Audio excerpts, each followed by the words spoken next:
বলছি বোন, শোনো না। হ্যাঁ, বলছিলাম আমি আর তোমার দাদা একটু মেলায় গিয়েছিলাম। ঠিক আছে, কি বলবে বলো। বোন, মেলায় গিয়ে না দুটো কানের আমার খুব পছন্দ হয়েছিল, তাই তোমার জন্য একটা আর আমার জন্য একটা নিয়ে এসেছি। কানের দুল কই, দেখি দেখি দেখি।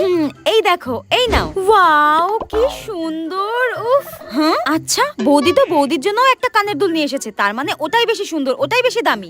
কি করি, দেখি বৌদি, তোমার কানের দুলটা দেখাও। আমার কানেরটা দেখবে? ঠিক আছে, দাঁড়াও দেখাচ্ছি। এই দেখো, দেখি দেখি দেখি। ওয়াও, উফ, এগুলো তো কি সুন্দর গো। এই বৌদিটা না খুব শয়তান, আমি জানি। নিজের জন্য ভালো আর দামি কানের নিয়ে এসেছে, আর আমার জন্য কম দামি। শোনো বৌদি, আমার এটা পছন্দ হয়নি, আমি এটাই নেব।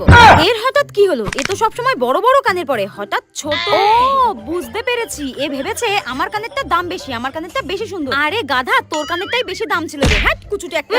খুব ভেবেছিল আমাকে কম দামি জিনিসটা দিয়ে দেবে। আমি অত বোকা নাকি? আমিও খুব চালাক।